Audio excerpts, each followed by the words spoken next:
Good afternoon, everyone, and thank you for joining us. My name is Lorena Guzman Diaz. I am an associate at Weisman Law, where my practice focuses on media, arts, and entertainment.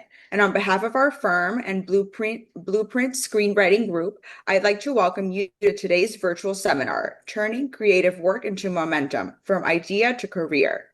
By way of a quick introduction, I came to this work through a slightly winding path. I started my career as a federal law clerk and spent several years in commercial litigation before joining Weisman Law, where I now work alongside writers, filmmakers, and creative entrepreneurs on the legal and business issues that shape their careers. I am also active in the broader arts law community as a member of the Center for Arts Law Advisory Board and co-chair of the New York County Lawyer Association's Art Law Committee.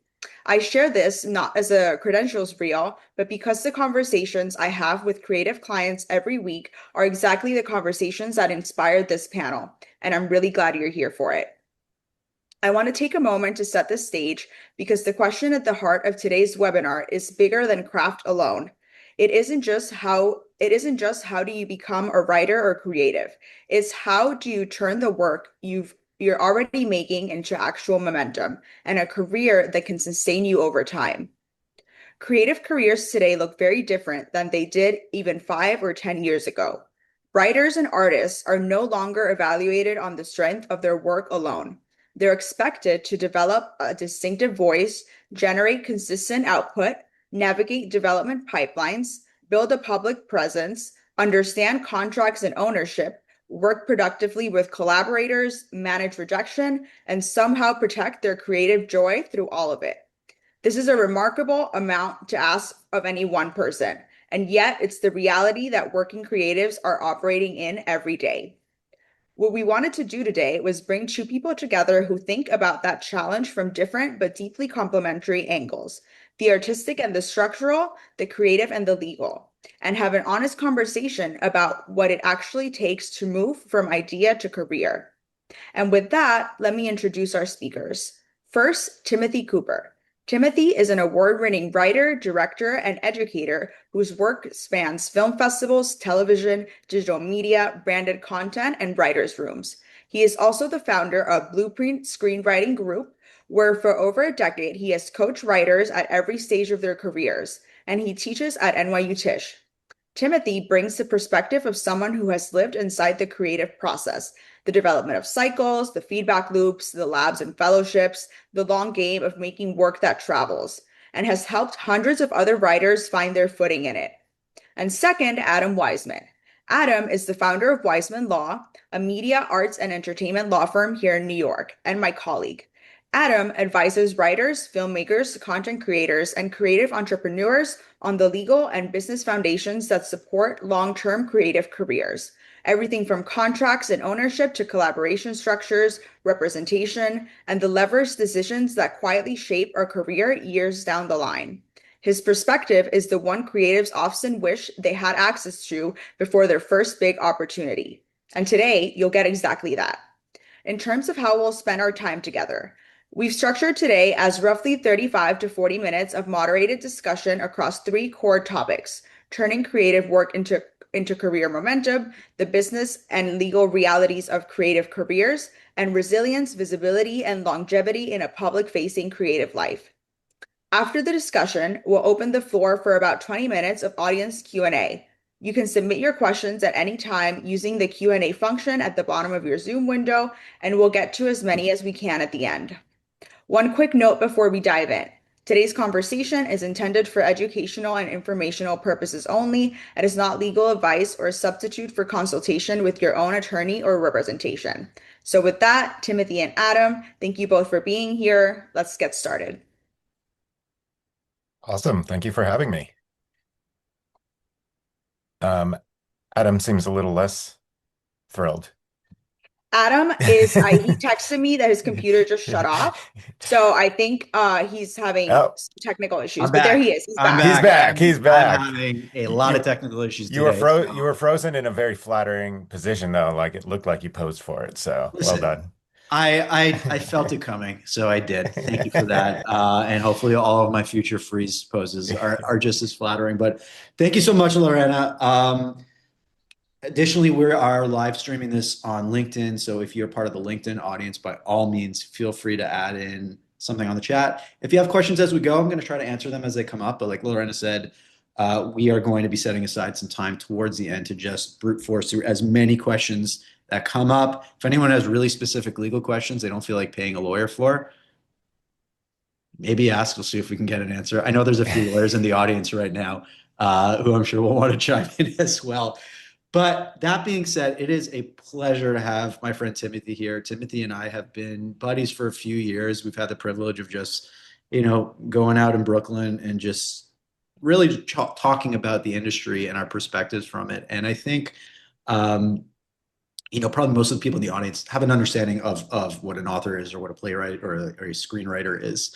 Um, but maybe not such a great idea of the other stuff Timothy does. So I think before we dive into the specific questions and topics we want us to go through today, Timothy, I'd love to give you the floor and just let you give a little bit of your spiel about what you've been doing at Blueprint for the last decade or so. And then we'll. Sure.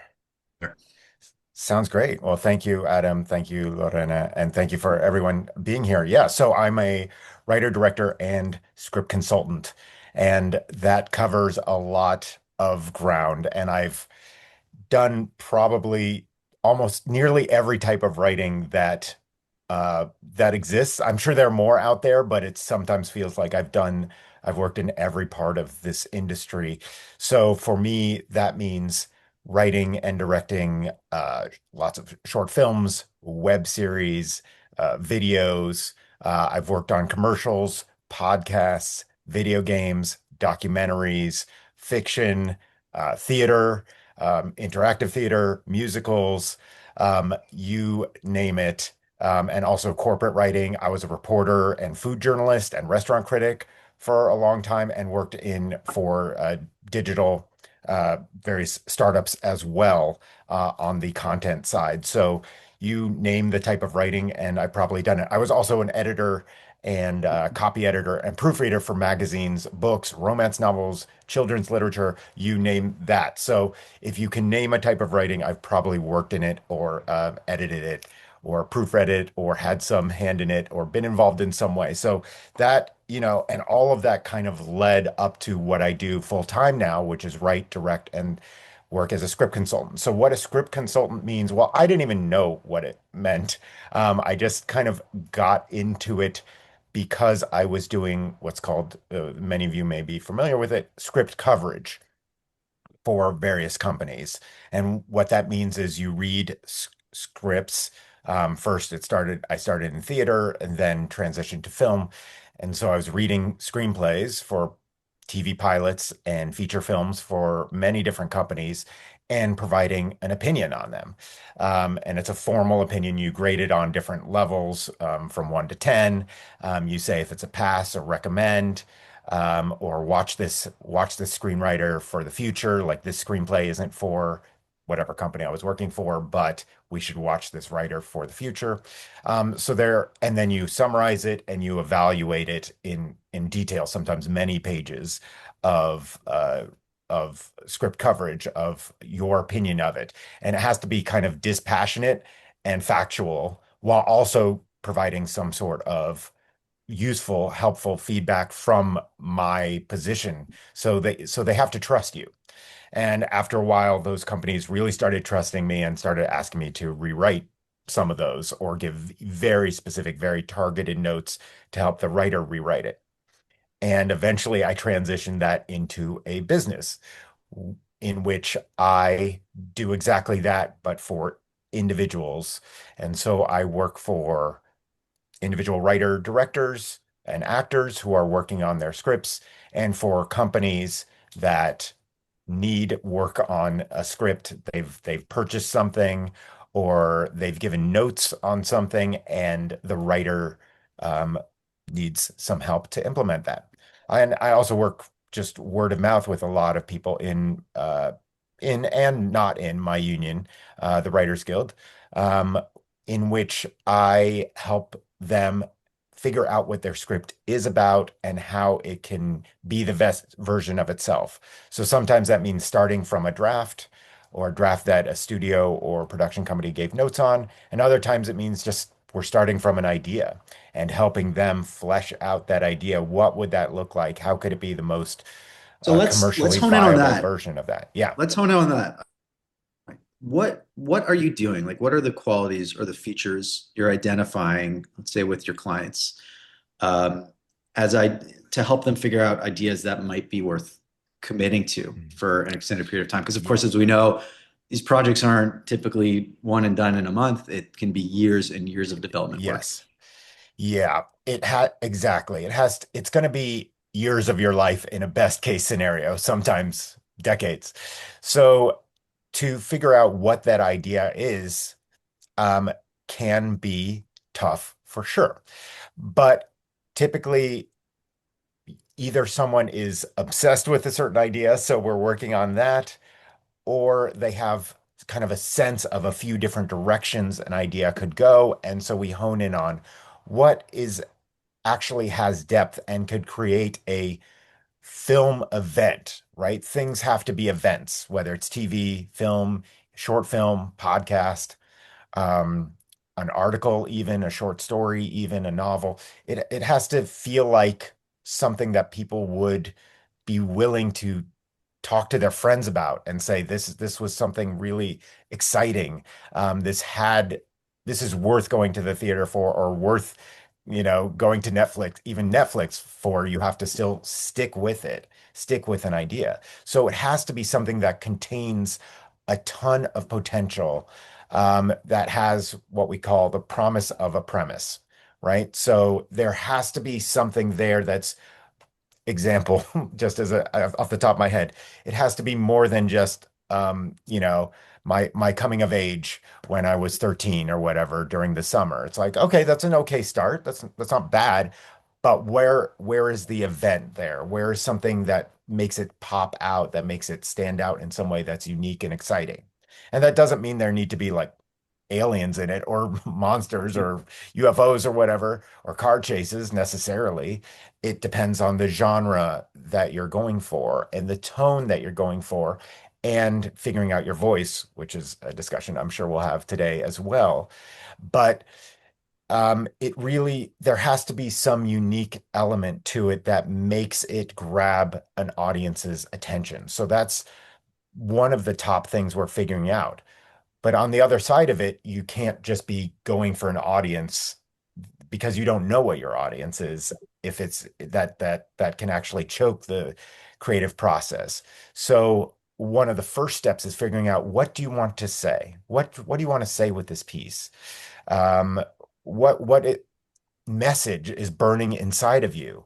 And can this idea sustain that?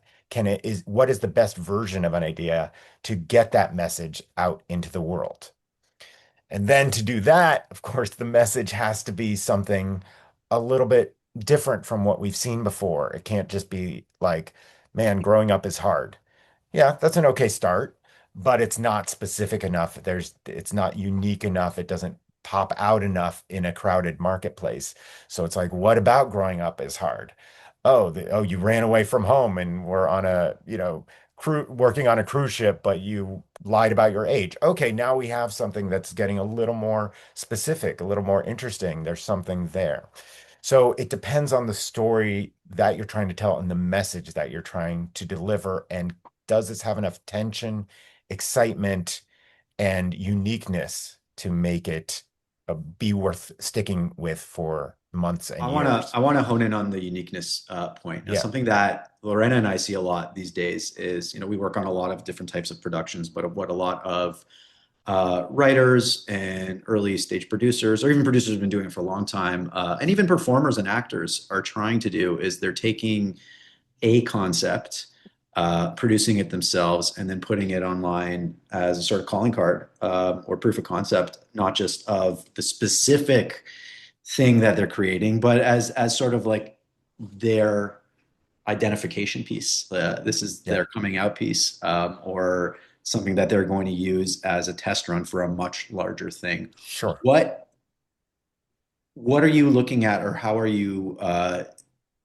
when new clients come to you? How are you taking those ideas and going, okay, this is taking it from something that might just be, compelling and maybe have an audience to, we want to create something that people identify as your unique piece. Like what are you thinking about there? Or is that even a conversation you're having at those stages?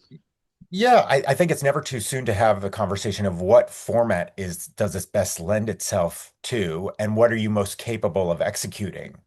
So, for example, if you don't have the money to, funds to make a short film, proof of concept or trailer or teaser trailer or sizzle reel, about your concept. Could it be a, monologue piece at something like The Moth? Could it be a short story that you publish on some website or, some fiction website or your own website? Or even like I don't know, LinkedIn or Facebook or a podcast, so there's so many or TikTok, there are so many routes to kind of test something out. And most writers or people getting into that game are trying different methods, and their voice is being honed over different media. And of course, not all of us work in different media. Some people just do film, or some people just do stand up or whatever. But a lot of the time, people are trying it out in different mediums. So they're doing stand up about their just to go back to my example about their childhood on a cruise ship. I just made that up. I did not have a childhood on a cruise ship. Um, and none of my clients did either, but that would be interesting. Um, Were you watching Zach and Cody's Sweet Life recently? Is that why it's that popping in was your head? a great Funny. question. Um, and yeah, no, I don't know where I came up with that, but let's say Zach and Cody's Sweet Life. And they're trying it, they're writing articles about it, as someone said in the chat. They are writing, they're trying it out in a novel form or short story form.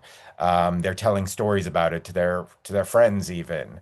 Um, so so you're trying out different formats, and one of the first things we always do is say, does this lend itself better to TV?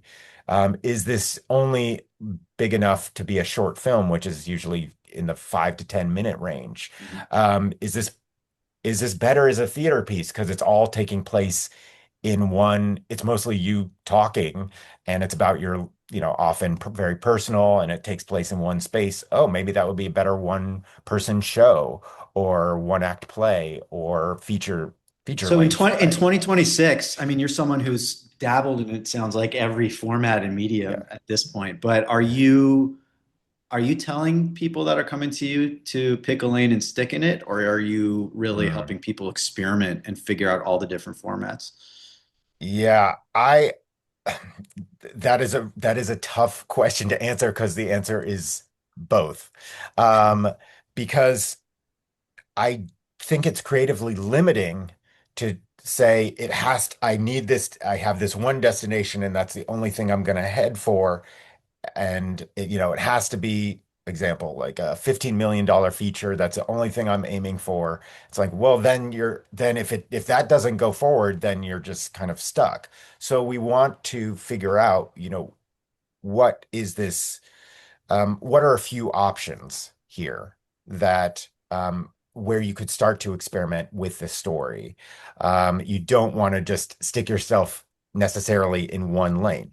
At the same time, it's generally I will not advise people if they're doing a one-person show. It's like, wow, okay, this does not translate easily to a feature film typically because it's just one person in a space. They're singing, they're talking, they're dancing, whatever, but that doesn't translate itself. So we really have to shift things. And same with a novel. It's like adapting a novel. A novel is I love novels. I love writing. I love working with writers, but that's not the same thing as a screenplay. They're wildly different, not just formats, but the way they deliver information and character arcs and scene sequences, action sequences. So they're wildly different.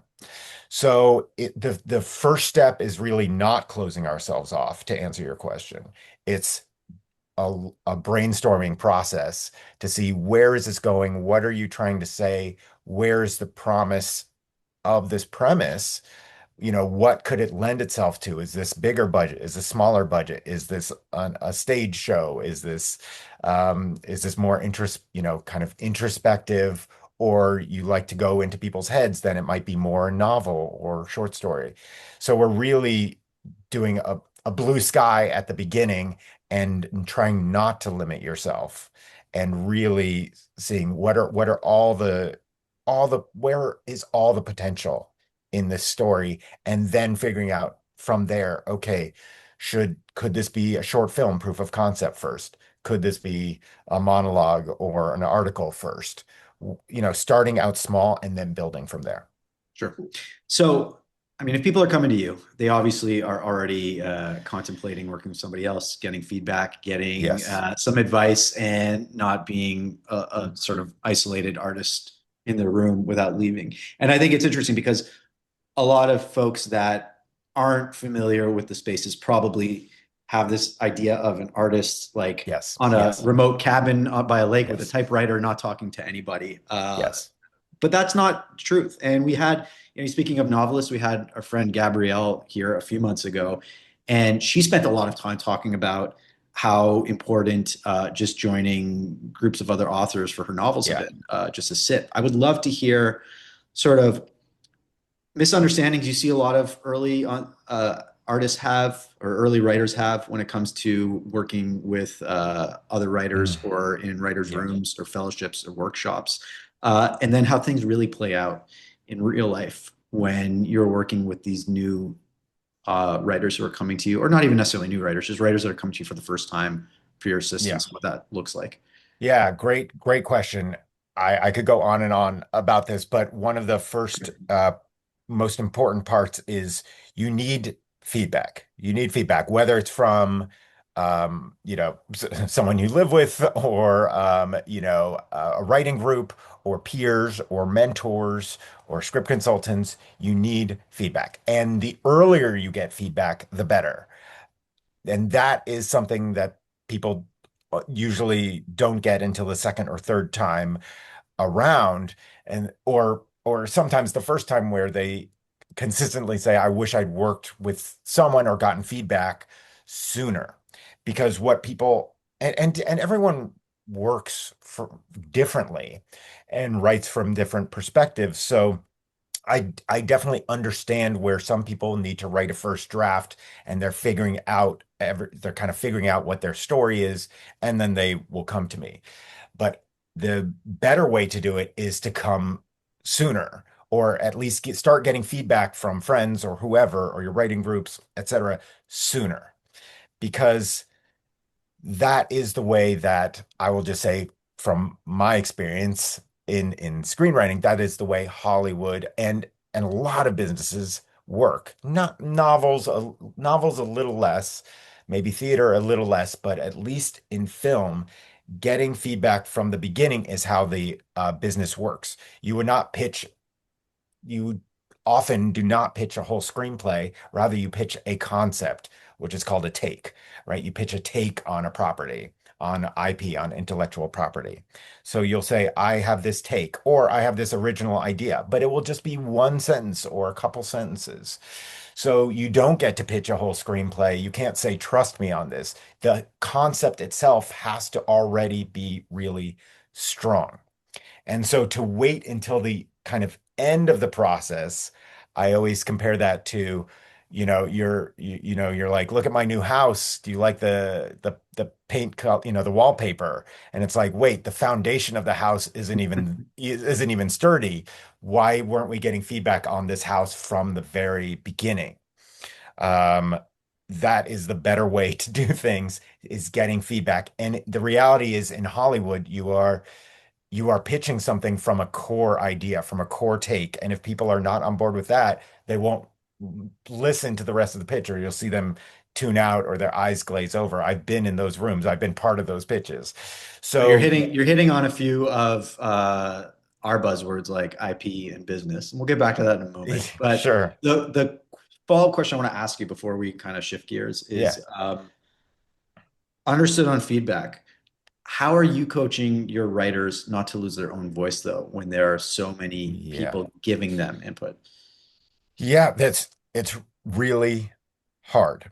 But the reality is that this is a collaborative medium. And there are very few mediums that aren't collaborative, when artistic mediums that aren't collaborative. I mean, every great artist, painter, musician has had patrons, and you have to please the patrons. And filmmaking, theater, filmmaking, novel writing, they're no different.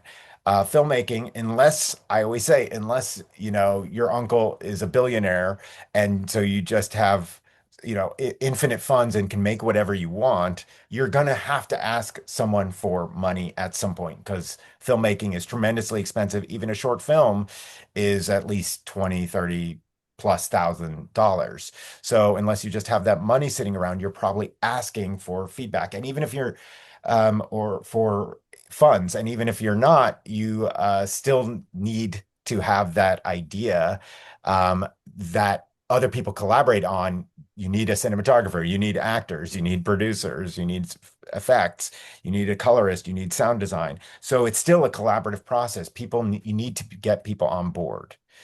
So it is not a solitary, it's not a solitary job. So you need to be soliciting feedback and open to feedback at the same time. So it's never an artist, to go back to your original point, Adam, it's never about an artist in the woods who is just writing something and they come out with genius. It's about something that an audience is interested in. And because you have to get first funders on board and producers on board and then actors on board and then an audience on board. It's not just I'm writing, for fun, and then, everyone's going to love this thing that's only about me. That's not really how it works. It's by its nature a collaborative and crowd pleasing medium. So to answer your question about voice, you really have to have a firm idea of what you're trying to say. You have to have a really strong log line, which is the core, which is the foundation of your house, the blueprint, hence my company name, Blueprint Screenwriting Group.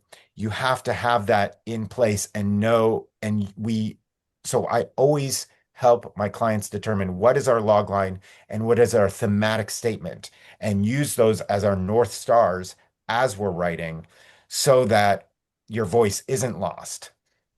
And so that you're not just saying, when you get feedback, and I've certainly gotten feedback from studios like this. They're like, this is awesome, but can we change the little boy into a dog and the, spaceship is actually a submarine? And you're like, wait a second, what is the movie here? So you have to have your North Stars in mind and know what you're willing to be flexible on because you're asking for their money, and what you're not willing to be flexible on and willing to walk away from. That's great. That's very salient advice.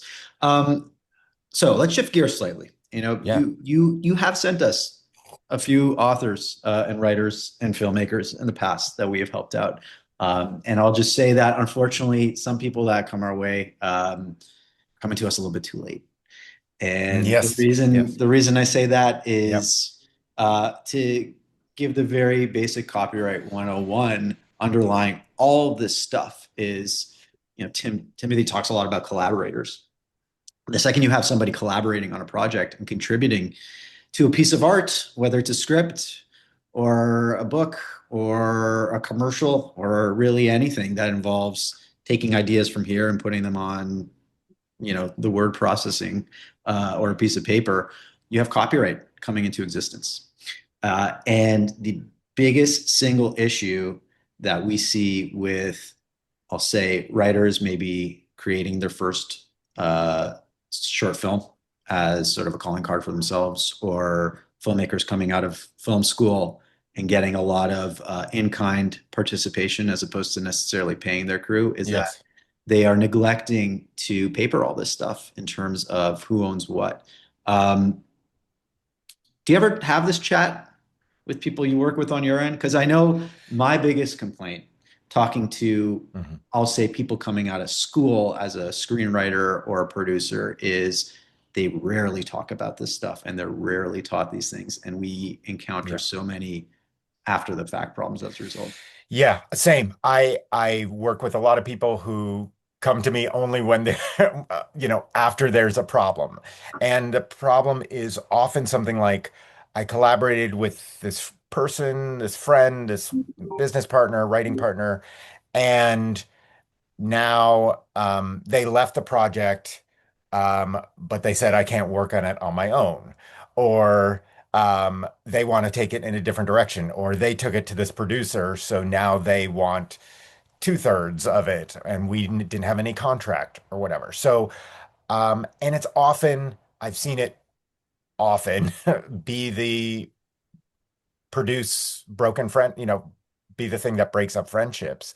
And that's really sad and not necessary. I think no matter who you're working with, but almost even more so with a friend, when you're collaborating with a friend, it's vital to, from the get-go, even though most things start out just, you're shooting around ideas and you're like, oh man, that would be cool. What if we just started to write this down? Okay. Oh, wait, now we suddenly have a script. Oh, wait, now we suddenly have a producer or actor attached.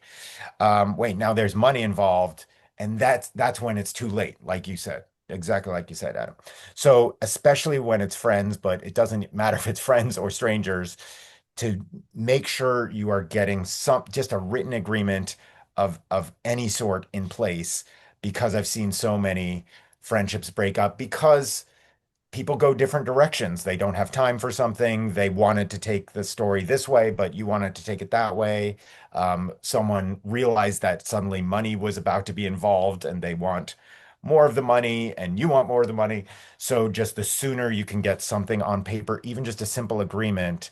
I'm collaborating with another writer on a feature right now. And the first thing we said is let's let's get this on paper immediately before we go another Oh, step because we're already good friends.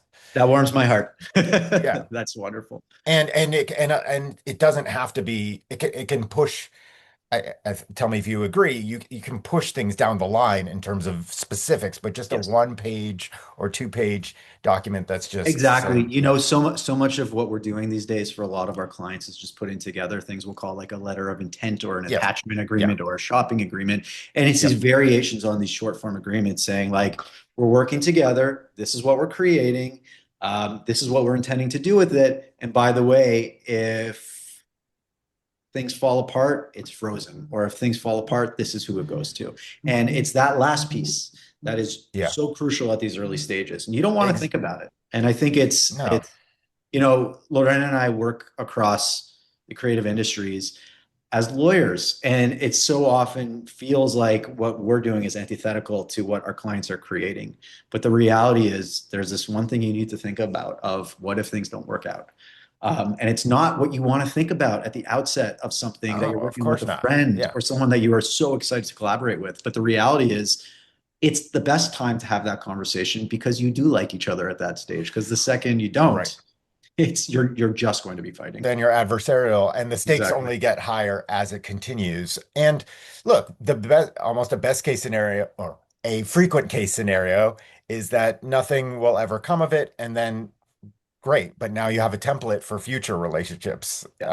collaborative And relationships. I think with film in particular, it's actually quite easy to set the stage because the thing I tell all filmmakers who are getting into the legal space for the first time is there's something in film called chain of title, which if you are getting a real distributor or you're even just trying to get errors and omission insurance, you're going to have to demonstrate to these other entities, these third parties, that my film company owns everything.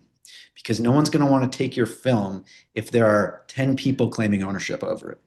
No, Um, people don't want to get involved in a messiness. Like if you yeah, already have four, five writers and four producers attached, they're like, well, why do you need me? I don't want to get involved with this, and it's going to be harder to get people on board, 100%. it's going to be harder to get people on board. If you are looking at investors at an early stage, it's also going to be harder to get them on board as well, because the last thing they want to see is like they're investing in a film that has no chance of being released because there's no single company that owns it. So what Yes. we do on the legal side, it's very simple. The kind of like brute force thing I tell all filmmakers is you need to have work for hire language in literally every single contract indicating one owner, and you also should have something that we call a no injunctive relief paragraph, which basically says that if anybody who works on this film has an issue with it, they cannot stop the film from being released. They can only sue us for money.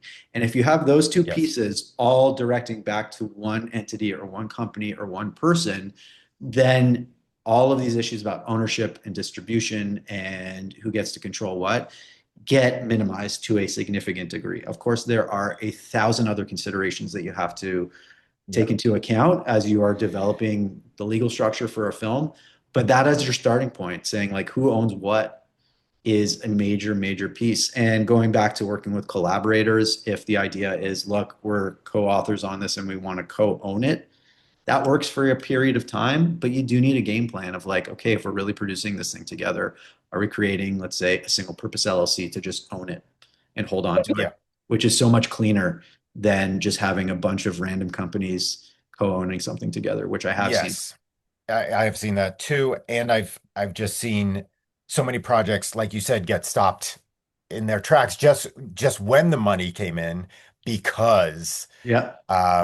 there was too much confusion or someone they didn't have the injunctive block, and so someone's just like, well, I don't want this to go forward with that company. I want it to go forward with this company, or and then it just dies. Yeah. No, as you said, no producer financier wants to deal with that. So, but just like you said, the when you least think that the conversation is necessary is when it's necessary, because then it starts to get too late. And the other piece I'll say too, which is less legal advice and more just general business advice, is if you are collaborating with somebody and committing to be a partner, a creative partner with somebody for, in the case of a film, it could easily be 4 or 5 years. Um, Really, kick the tires on that human being before you get started and understand what their contributions are going to be. I think that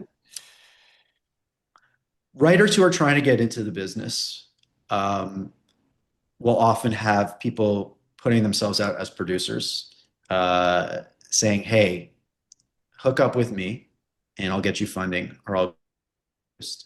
And it's really easy if you're first coming into the industry to just accept the first producer that comes along saying that they have all these Yes. connections that they're going to put you in Yes. touch with. And I see, unfortunately, many times over a writer attaching themselves to a producer for a specific concept, and then the producer, unfortunately, is not able to do anything with it. And even in those circumstances, if you have a contract, let's say some sort of option agreement for your script, which locks up your script with that one producer for a period of time, you might not be able to do anything with it. And I've heard really sad stories of people having their projects frozen for years just because they hooked up with the wrong producer who promised the world and wasn't able to deliver at all. So a big part of it too is doing your due diligence, getting to know people. If you are okay, producer from a financial perspective, are they actually going to be able to make those introductions that they promised? Producer from a actual physical production perspective, do they have the knowledge base and experience to actually produce this thing for you? Or are they going to disappear on you when stuff hits the fan? Yeah, Because producing a film is tough.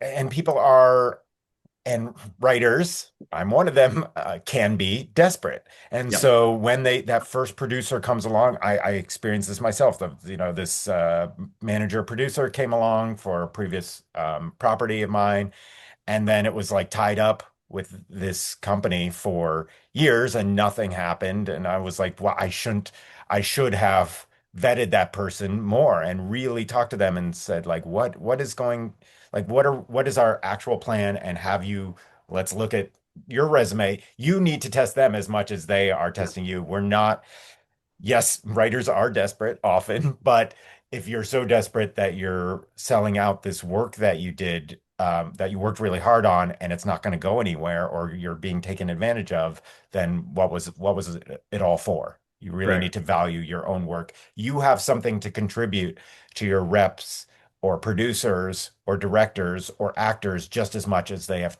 to contribute to your project. Absolutely. If like they need to contribute more. I mean, if you already have a draft Yeah. script, your proof is there, right? That's it. Someone's reading that and they love it. Yeah. You don't need to prove yourself anymore to a degree. Obviously, there's going to be a lot more work after that, but like that Yeah. is the proof. Exactly. Whereas, producer just promising things, you need to really look out. And I think the sort of unfortunate, sad piece of where the film industry is these days is back when I was starting and you would get an option agreement that often came with a nice sum of money. These days, most option Yeah. agreements are for $0. Yep.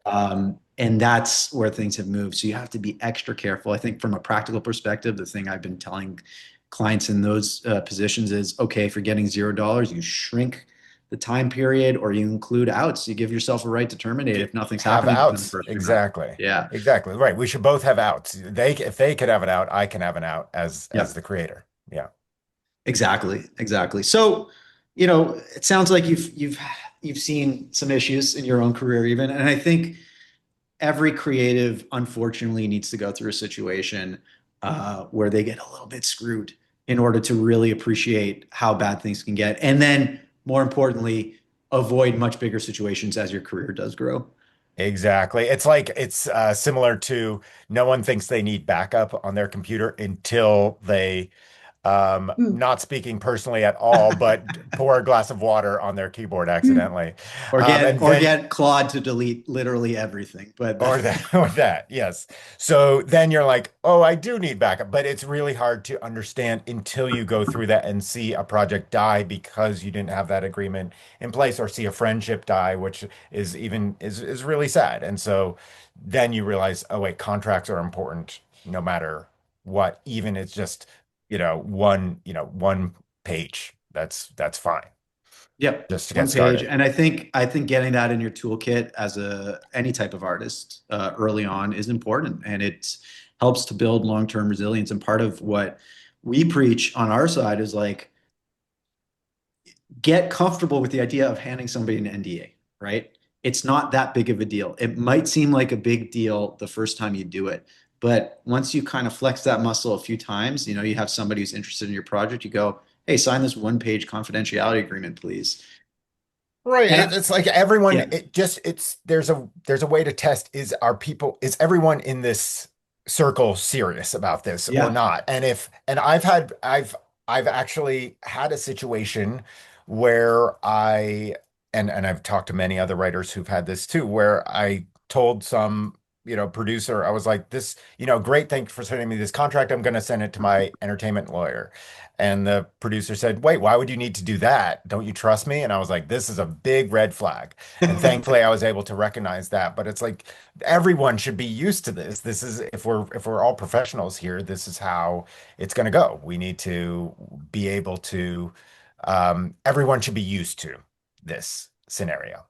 They should, or they should get used to it. And I think, yeah, that is Yeah. a massive red flag that we've seen in every industry we work in. And it's such a good indicator. The way I frame it, it's not just the contract, but it's probably going to dictate how that entire relationship goes. Because if somebody is already pushing back on you being professional and buttoned up from the outset, think of what that's going to look like in a year or two from now. 100%. Yeah. Yes.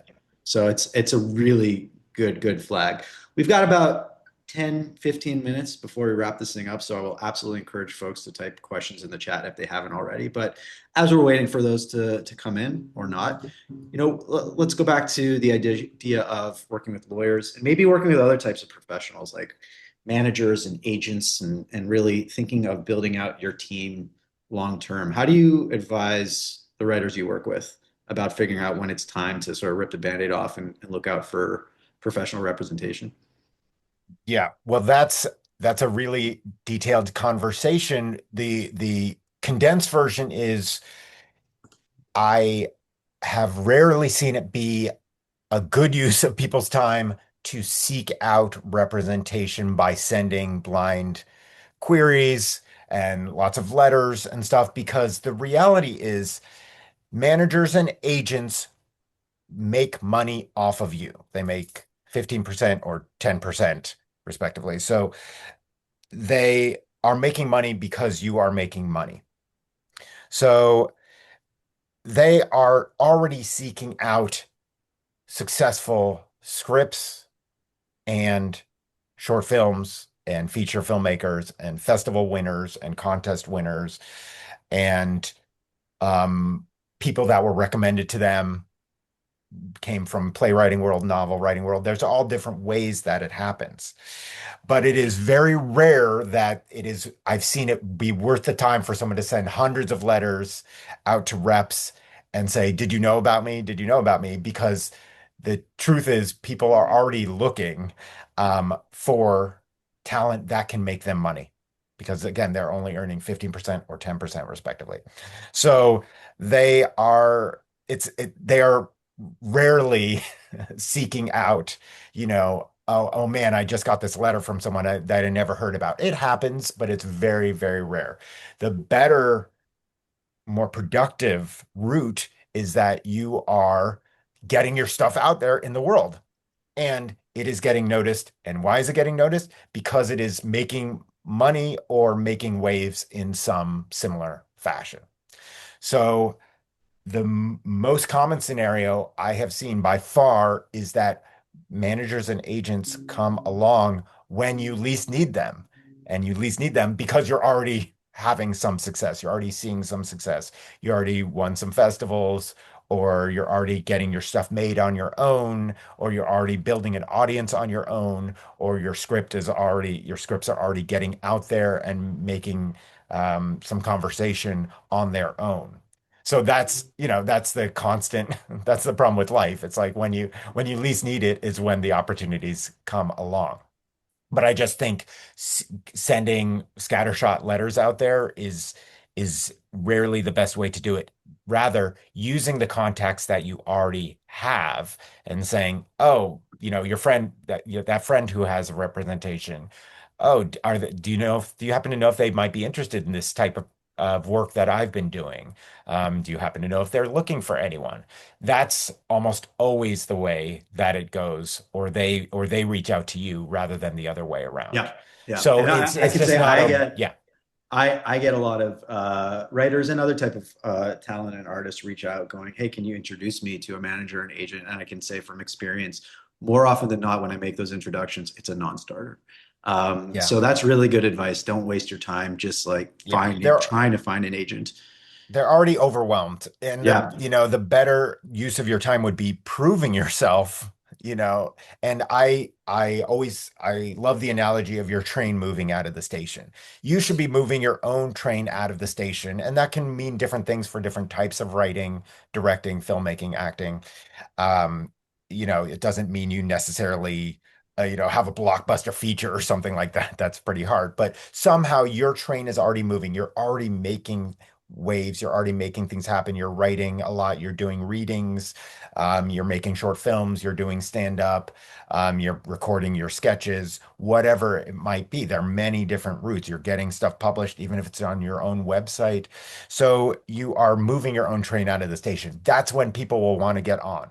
yep, I've found it almost impossible or almost never to be the case that a manager or agent is like, sure, I see potential in you. I'm going to push you out of the station. They don't have time or energy or resources for that.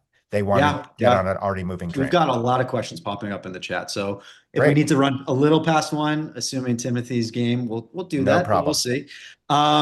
There's one I like really in the middle of this. From my buddy, stand-up comic and writer Charlie Nadler, wave hi Charlie, writes, "You hear a lot about the disappearance of the middle class in showbiz right now. What advice do you have for writers for the next 5 to 10 years in order to build and maintain sustainable careers?" Yeah, great question. There is almost no middle class anymore I totally agree with that, unfortunately. And the I mean, one answer is going to be not to put all your eggs in one basket. If that was ever the case, it is not the case now. To say, I'm only going to write in the woods for 2 years and come out with a great script, it's like, that's not really how it works. You have to have multiple sources of potential success. So that means, you're working on your Substack. You're maybe this isn't for everyone, of course, but you're creating an Instagram, some Instagram fans. You are doing improv. You're taking classes. You're teaching classes.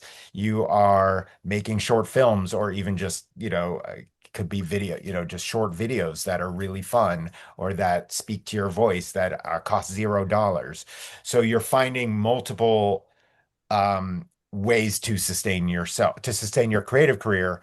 And often the case is that you're finding a way to sustain it financially, that has nothing to do with the film or entertainment business at all. It's in a completely different business that doesn't take all your energy, but still is somehow able to sustain you. So it could be, whatever I've seen millions of ways, but like SAT tutoring or whatever, just, or acting coaching or dog walking. I mean, there's all these other things that kind of have nothing to do with entertainment and yet allow you the brain space, freedom to actually work on your stuff in a focused way in the evenings or lunch times or mornings or weekends.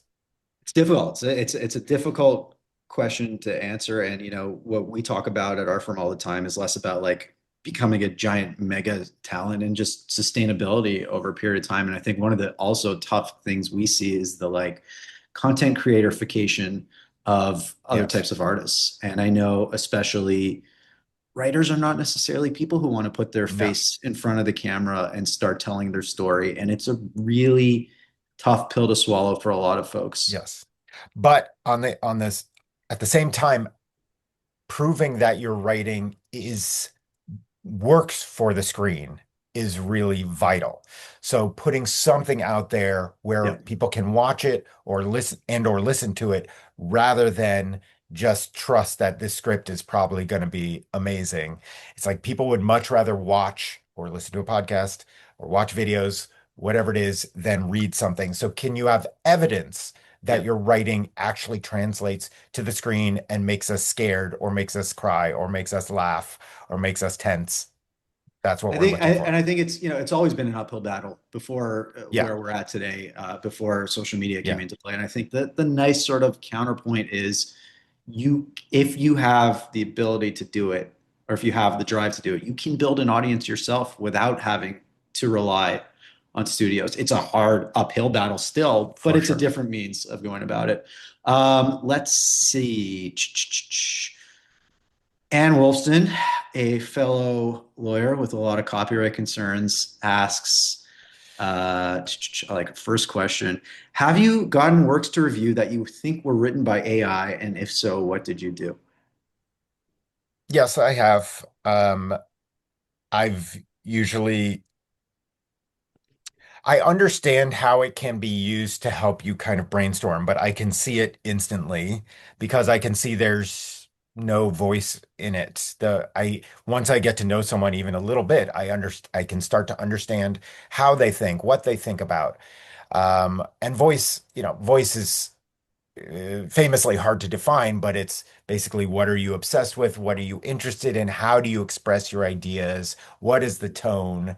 What are the types of ways your characters speak and the actions that they take and the subject matter that you deal with? It's kind of everything. So when I receive something so even if I know someone just a little bit, I can know that this isn't them. There's no real voice in it. It's kind of the most middle of the road voice, the most average of everything, which is exactly what, at least as of now, most AI writing is. So when I receive that, I can pretty much tell instantly, and I call people out on it, and they're like, "Yeah." Almost every time they're like, "Yeah, no, that is what it was." But some people are using it as a jumping off point, and I totally understand that. I get it, and then we'll use it as a jumping off point. So, but I will often say, "But okay, this is a jumping off point. Now tell me, what do you want to say? Why were you blocked by this? What was preventing you from?" figuring it out. And often it's people are just interested in, I knew it wasn't coming out perfectly, so I want it to come out perfectly. But AI is not going to do that for you, unfortunately. There's no shortcuts. There are just no shortcuts. That's not how it's ever worked, and it's not how it's going to work.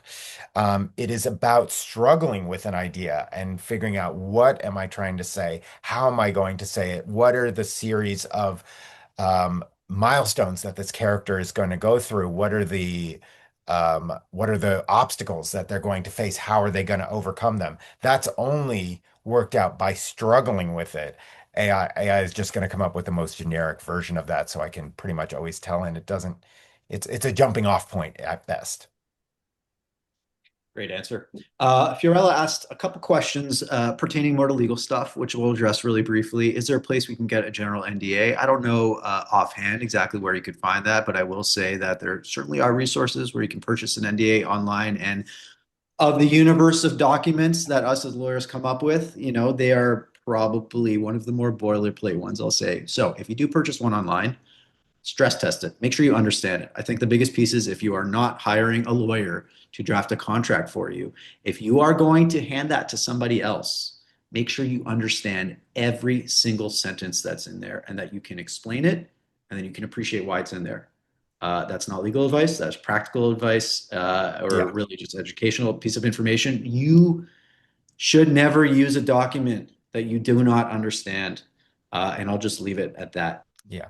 I So have back something to add, which is um and yeah, NDAs are absolutely important. At the same time, I think a lot of writers, especially more at the beginning of their journey, are really scared of ideas being stolen.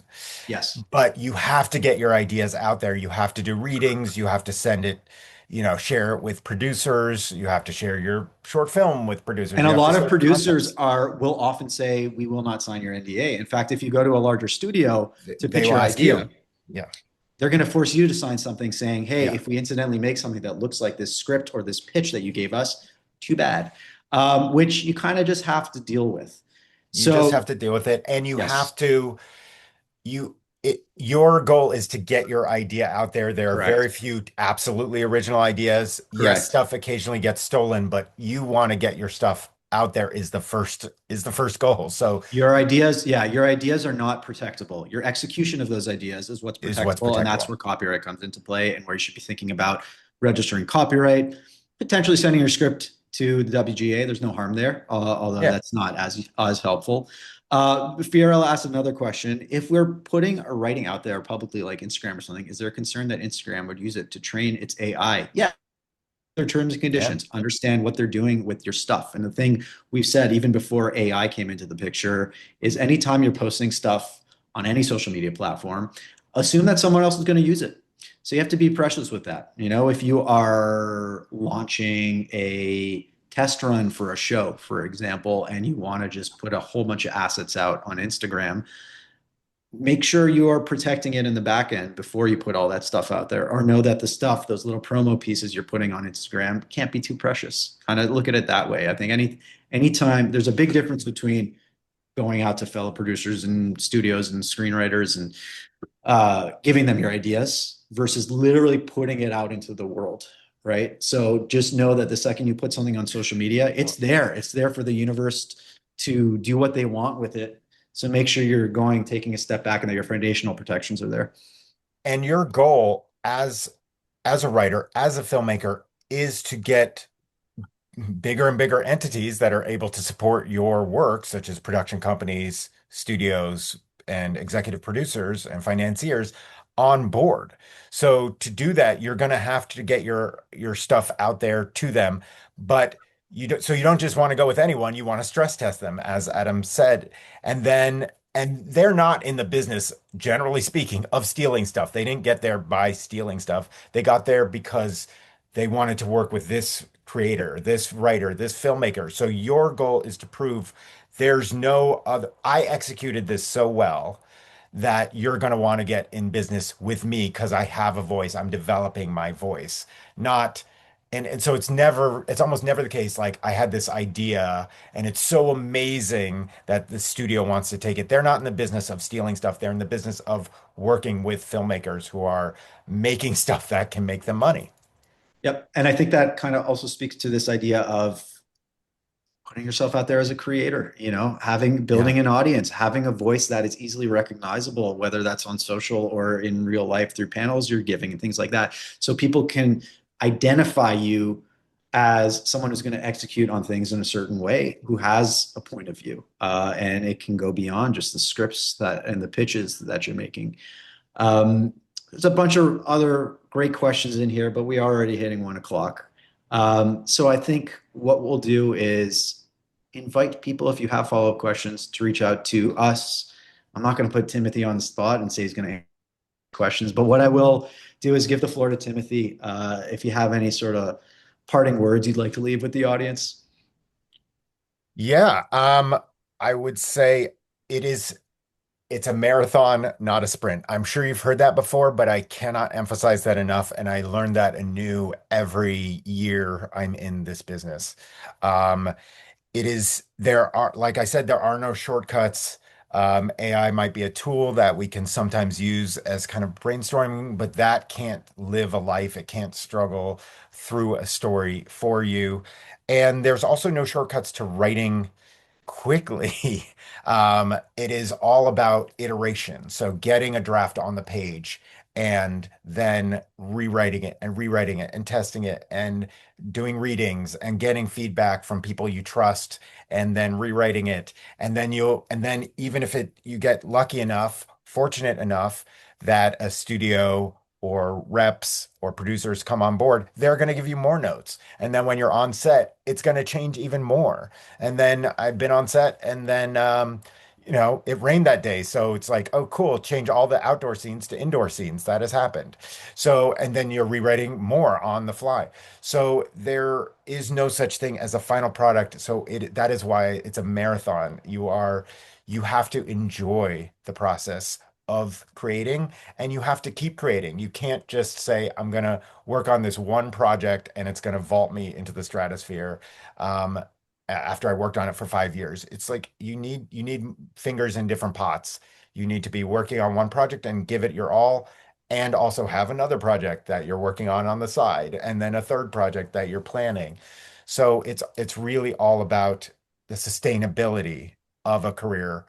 And to do that, you need to be executing ideas in various mediums and have them at different stages.